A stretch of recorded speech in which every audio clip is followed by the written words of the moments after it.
दिल्ली में गया, सारे अखबार वाले ने मुझसे पूछा कि डॉक्टर ही क्यों।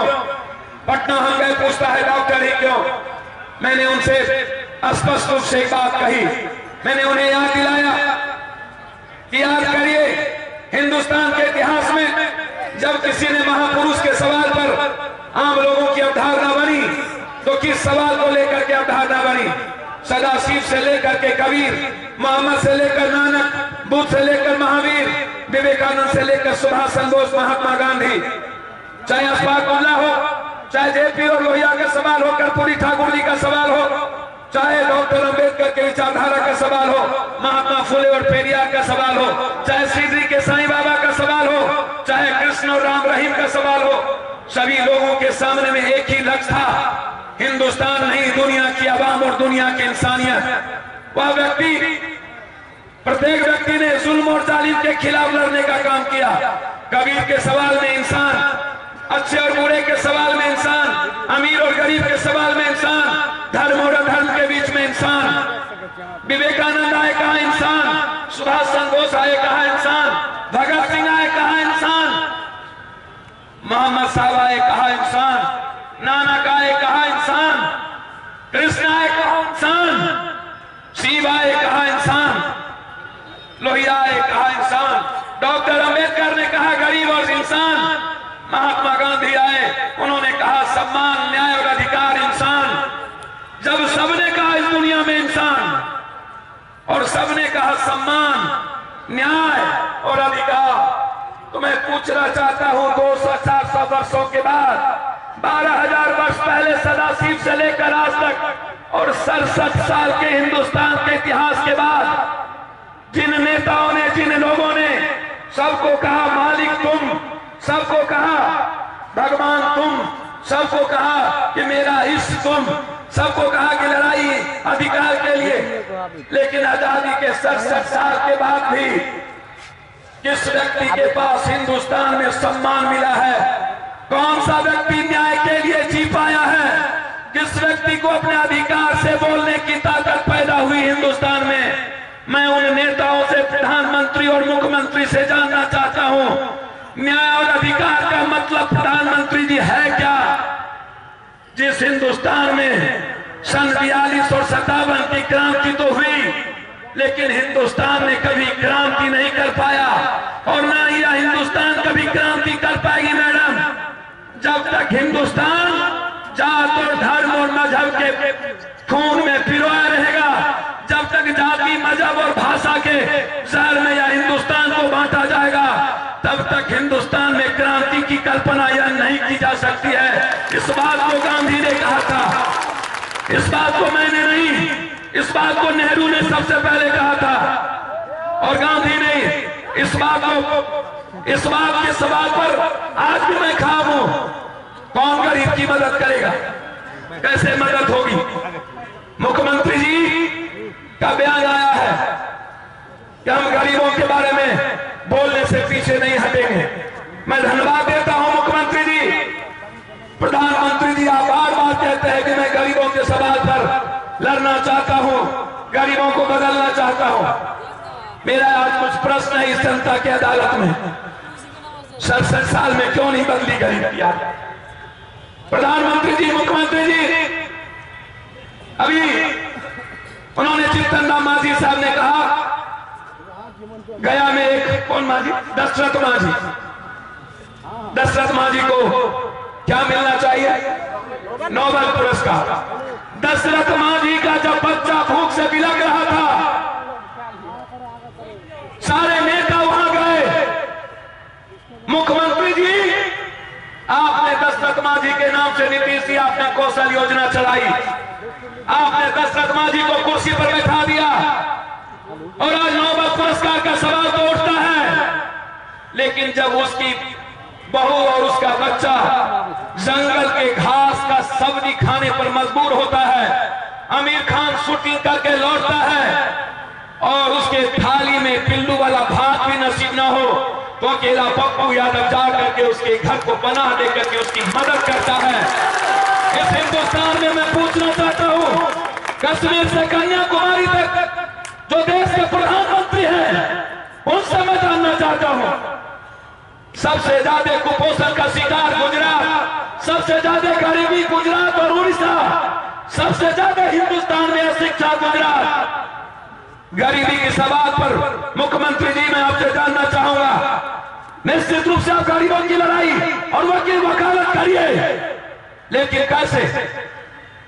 मैं जानना चाहता, बिना स्वास्थ्य और शिक्षा के यदि जीतन राम मांझी साहब आप बिहार के 9 करोड़ लोगों की आपको चिंता है, तो पप्पू यादव आपसे कहना चाहेगा इस जन अदालत के माध्यम से, यदि आप सही में गरीबों का सम्मान करना चाहते हैं। सुभाष चंद्र बोस ने कहा था राजनीतिक आजादी से पहले मुझे आर्थिक आजादी चाहिए।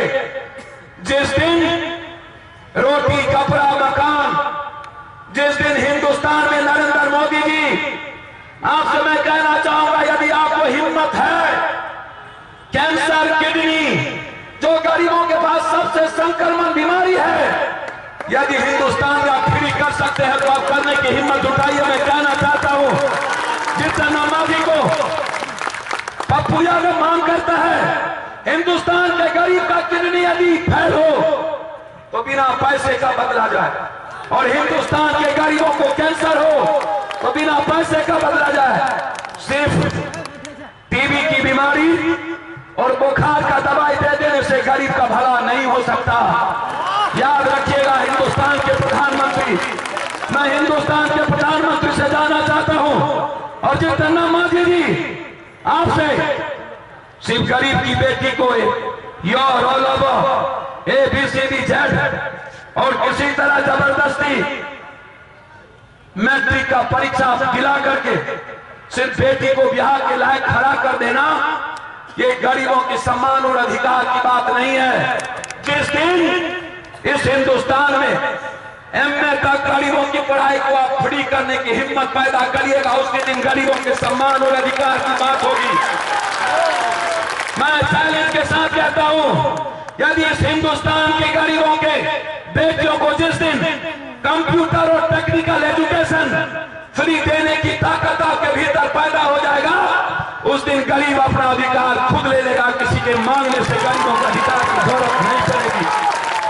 आप गरीबों के सम्मान की बात, राजनीतिक सम्मान देंगे आपसे, सिर्फ आप मंच पर बैठ करके क्या सिर्फ जात की ताकत को पैदा करेंगे, उसकी रोटी को नहीं। मैं जानना चाहता कितने लोग इस मुल्क में खाना खाते हैं। 27 करोड़ हिंदुस्तानी आजादी के 27 साल के 67 साल के बाद आधा पेट भी नहीं भर पाता है। 27 करोड़ आज कौन सी गरीबों की बात करते हैं? मैं डॉक्टर के खिलाफ मैं पूर्णिया के लोगों से जानना चाहता हूं, मैं जानना चाहता हूं इस कोसी के इस इलाके से। याद करिए, जब मैं पहली बार MLA बना था तो मैंने कहा था मैं जीतन राम मांझी जी मेरा चैलेंज है और चुनौती है, नीतीश कुमार जी और लालू यादव जी निश्चित रूप से आप गरीबों की रहबरी करते हैं, आपके भीतर जज्बात है।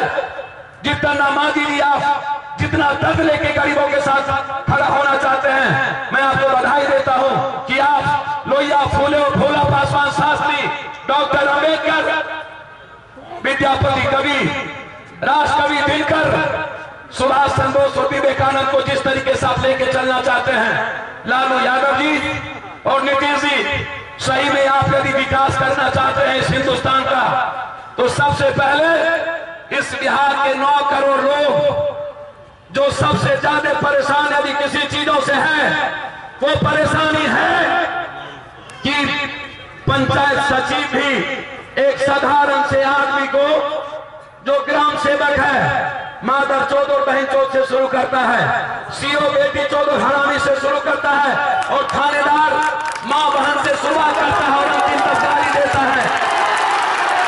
यदि जीतन राम मांझी जी यदि आपके भीतर कुपत है तो 48 घंटे के अंदर मैं आपसे कहना चाहता हूं, यदि है कुपत किसी नरेंद्र मोदी और जीतन राम मांझी में नहीं है तो पप्पू यादव के लिए सत्ता छोड़ दो। 48 घंटे के अंदर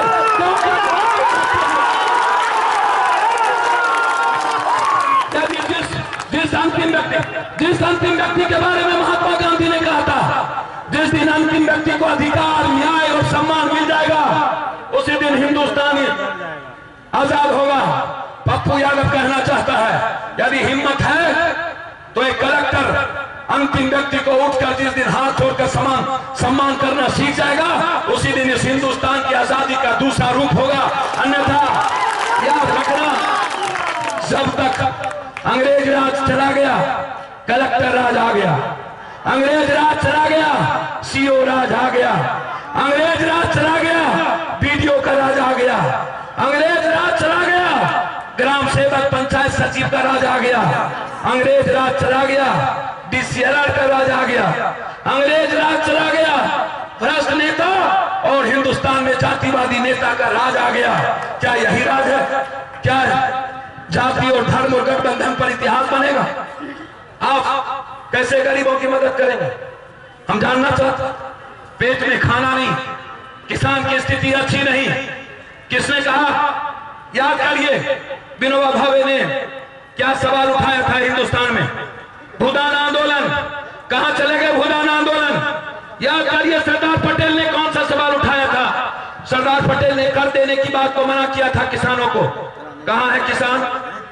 लाल बहादुर शास्त्री जी नाटाकल का एक साधारण व्यक्ति जय जवान और जय किसान की वकालत ताशकंद के धरती पर करता है। और हिंदुस्तान के 67 साल के बाद किसान यदि 3 खेती एक साल में करता है, 2 खेती घाटे में और 1 खेती सरप्लस में, क्या यही है हिंदुस्तान? क्या यही है हिंदुस्तान? मैं जानना चाहता हूं, मार्क्सवादी ताकत से लेकर के आपने दुनिया के मजदूर एक हो, मालिक आप हो। लालू यादव जी कौन है मालिक? नीतीश कुमार जी कौन है मालिक? नरेंद्र मोदी जी, आप सब कहते हो मैं गरीब हूं, मालिक है इस देश की जनता। मैं पूछना चाहता हूं, कौन है मालिक? मालिक वो जो पंचायत सचिव से लेकर के कलेक्टर तक गाली सुनता है। मालिक वो जो खैरात के लिए अपने बच्चे को 12 बजे 1 बजे रात में मिड डे मील मालिक के लिए, अंत्योदय योजना मालिक के लिए, मनरेगा नरेगा मालिक के लिए, आंगनबाड़ी मालिक के लिए, मिड डे मील का पिल्लू वाला भात मालिक का बच्चा खाएगा। और पप्पू यादव का बच्चा दुनिया का सोना का पेट का बच्चा खाएगा। मेरा बेटा क्या कभी पिल्लू का भात खाया? मालिक उसको बनाते। मालिक या जो बैठा गरीब है अपने घर पर लिखता है मेहमानों का स्वागतम, और जिसको जो मन से कहता है मालिक तुम, वो अपने घर पर लिखता है कुत्ते से सावधान। बारे मालिक, मैं मालिक से जानना चाहता हूं, मैं पूछना चाहता हूं, कैसा मालिक जो पिल्लू के भात खाने पर मजबूर हो, जिसके लिए खैरात पर खैरात, जिसके लिए mid day meal, Antyodaya, Annapurna, anganwadi, जिसके लिए अब नई बातें आ गई, स्वच्छता। मैं पूछना चाहता हूं उनसे, और मैं जानना चाहता हूं उन मित्रों से, स्वच्छता का क्या सवाल? कोई गांधी मैदान का वो चौराहा जाकर के देखा है जिस पर 50,000 गरीब रात में सोते हैं, जिसके पेट में दाना नहीं होता, जिसके बच्चे उसी जगह पेशाब करते हैं? क्या उसने देखा है? क्या आपने स्वच्छता को गरीबी में देखी है? आप किस स्वच्छता की बात करना चाहते हैं? जिस हिंदुस्तान में मात्र 18% लोग शिक्षित हो, जिस हिंदुस्तान में गरीबों को खाना नसीब ना हो, जो हिंदुस्तान 70 लाख आदमी, जिस हिंदुस्तान में पैसे के अभाव में जिसकी मां, जिसकी बहन, जिसका बेटा, जिसका नौजवान, जिसका बच्चा बीमारी के अभाव में दम तोड़ देता हो, जो डॉक्टर के पास ना जाता हो, जिस हिंदुस्तान में आंध्र प्रदेश जैसे जगहों पर जहां पर चंद्रबाबू नायडू वर्ल्ड के बिल गेट्स से लेकर के अमेरिका के राष्ट्रपति को बुलाता है और कहता है कि दुनिया का सबसे बड़ा IT सेक्टर आंध्रा है। 7,000 किसान 5,000 से 7,000 रुपये के कर्ज लेकर के, कर्ज के कारण वो अपनी आत्महत्या कर लेता है। जिस मुल्क में बुंदेलखंड के धरती पर पानी के बगैर हिंदुस्तानी की मौत हो जाए, जिस हिंदुस्तान के धरती पर मजहब में रक्त रंजित हिंदुस्तान हो, जात में रक्त रंजित हो, जिस हिंदुस्तान के धरती पर बेटी के बलात्कार को जात के नामों पर और पूंजीपतियों को नाम पर दबा दिया जाता हो, उस हिंदुस्तान की आजादी की कल्पना नरेंद्र मोदी और जीतन राम मांझी कभी नहीं की जा सकती है, जहां पर हिंदुस्तान में बेटियों का सम्मान नहीं।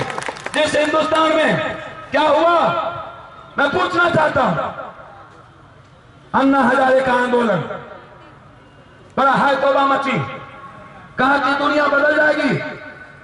मैडम अगले बार आपने ही प्रश्न किया था, मंत्री का जवाब आया कि 9.8% भ्रष्टाचार अन्ना हजारे के आंदोलन के बाद हिंदुस्तान में बढ़ गए। 9.8% आंदोलन के बाद सबसे बड़ा बलात्कार का हाय तौबा। गांव में बलात्कार होता है डेली, तब उसकी चिंता नहीं। दिल्ली में 2 बलात्कार हुए, हाय तौबा मचे। दामिनी और निर्भया और दामिनी को लेकर पूरा हिंदुस्तान नहीं दुनिया के मुल्क ने थर्रा दिया। और मंत्री जी का जवाब आता है, निर्भया और दामिनी की बलात्कार के बाद सिर्फ 21% बलात्कार दिल्ली में बढ़ गए। हाय तौबा मचने के बाद उस हिंदुस्तान में क्रांति, उस हिंदुस्तान में मैडम बदलने की बात। पप्पू यादव तब भी जब 90 में हम एमएलए बने थे सिंहेश्वर से, हमने कहा था वीडियो को बुलाकर, मुझे 12 घंटे के अंदर जो सिंहेश्वर का सबसे गरीब कमजोर नौजवान और छात्र है, जो मेरे बुजुर्ग हैं, जो किसान हैं, उसका रेस्पेक्ट मुझे उठ के चाहिए, अन्यथा 48 घंटे में सरकार किसकी है मैं नहीं जानता हूं। बोरिया बिस्तर बांध करके अपना घर चले जाइएगा, सिंहेश्वर के धरती पर रहने का कोई मतलब नहीं। मैंने तब भी कहा था ये सवाल, जब मैं जब पूर्णिया में एमपी बना तब भी मेरे लिए यही वो सवाल था कि आम आदमी का सम्मान होगा या नहीं। यहाँ बैठे हैं फाग बाबू, मेरे जहन में तब भी यही सवाल था कि आम आदमी कब मुस्कुराएंगे, आम आदमी कब खुशी होगा, आम आदमी पप्पू का पिता कब होगा, कब वो अपने को पप्पू का पिता समझेगा, कब वो अपने को हिंदुस्तानी समझेगा, कब वो अपने को इस इंसानियत की इस ताकत में जी पाएगा। यह सवाल मेरे लिए तब भी था। याद करिए 94 में पूरा बिहार हड़ताल किया था डॉक्टर मेरे खिलाफ, इसी पूर्णिया के धरती पर। मैं बधाई देता हूं पूर्णिया के डॉक्टरों को। उस वक्त पूर्णिया के डॉक्टर ने मुझे मदद की थी और कहा था पप्पू यादव जो कहा है वो सही कहा है, गलत नहीं कहा है। और पूरे पूर्णिया के कुछ डॉक्टरों ने मेरी मदद उस वक्त की थी कि फीस को कम किया था, उन्होंने मेरी बात सुनी, जांच कम कर दिया था, दवाई लिखना बंद कर दिया था। ऑर्थोपेडिक सर्जन अपने अपने फीस कर दिए थे, बहुत ऐसे बुजुर्ग थे। लेकिन हुआ क्या? क्या वो सवाल खत्म हो गए? मैंने क्या कह दिया? मैं तो कह रहा हूं जीतन राम मांझी जी, यदि सही में गरीबों की आप मदद करना चाहते हो तो जो सही में जात नहीं, आज जात की जरूरत नहीं है और ना जमात की जरूरत है। आज जरूरत है गरीब और अमीर के बीच की फर्क का। आज जरूरत है जिसके पास पढ़ने के लिए सब कुछ है और जो छात्र पढ़ना चाहता है उसके पास कुछ नहीं है, उसके सम्मान का, उसके न्याय का आज जरूरत है।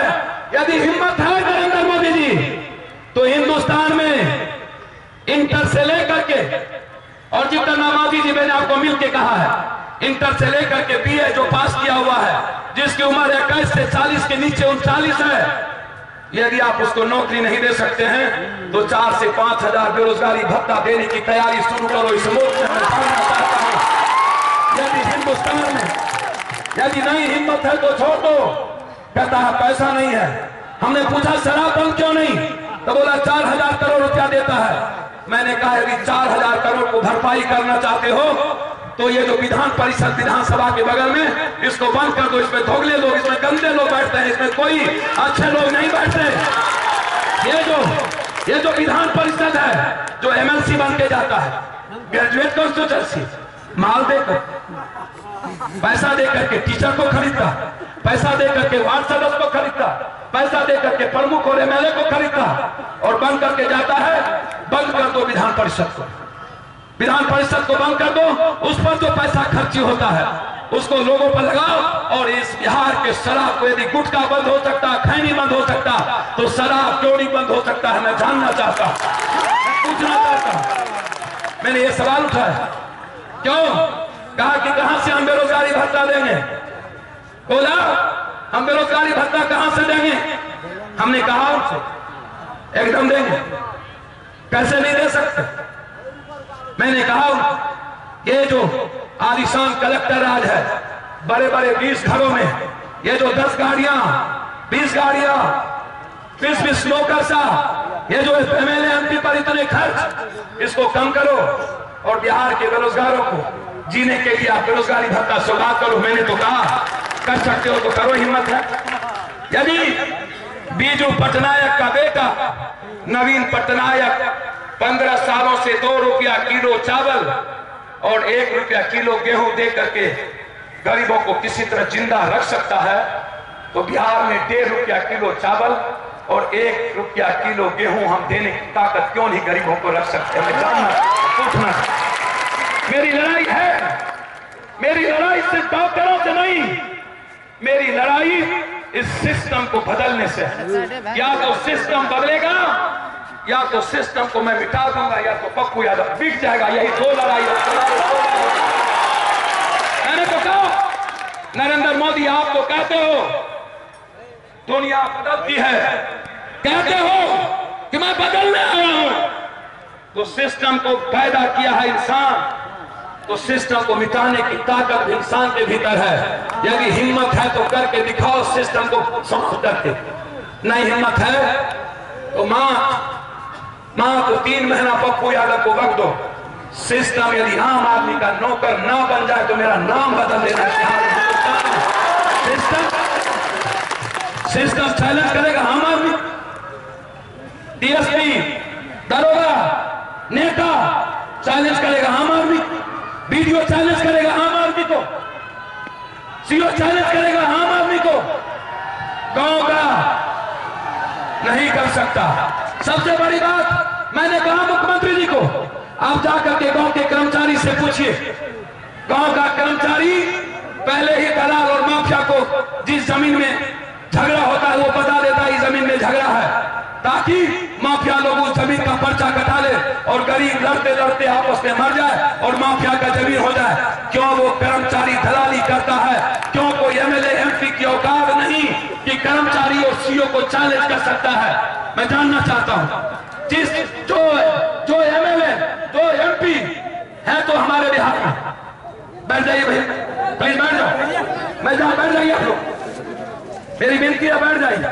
मैं जानना चाहता हूं, जो बड़े बड़े नेता अपने को कहते हैं मैं नेता, उजला पेंट, उजला शर्ट, उजला रिबॉक का जूता, जो एमएलए एमपी कहता है कि मैं नेता, जो बड़े बड़े लोग कहते हैं मैं दादा, पल्सर गाड़ी और स्कॉर्पियो पर घूम के, यदि दादा हो तो अपने पड़ोसी की उस दुख को एक बार मुस्कुरा करके हिम्मत है तो दिखा दो, मैं उसी दिन दादा मान लूंगा आपको, जिस दिन अपने पड़ोसी की खुशी को आप पैदा कर सकते। मैं उस एमएलए एमपी से कहना चाहूंगा, यदि बीडीओ को चैलेंज करने की हिम्मत आप में नहीं है, यदि सीओ आपके क्षेत्र के गरीबों से पैसा लूटता है, यदि पंचायत सचिव उठ करके गांव के गरीबों को सम्मान नहीं करता है, तो आपको एमएलए एमपी बनने का कोई राइट नहीं। आप निपुंसक हैं, आप कायर हैं, आप कमजोर हैं, आप दुनिया के सबसे कायर इंसान। आपको हिम्मत नहीं है, इसके लिए हिम्मत नहीं, इस इंसान के लिए नहीं। जिसको इस इंसान के लिए जीने की हिम्मत न हो वो भी हिंदुस्तान में अपने को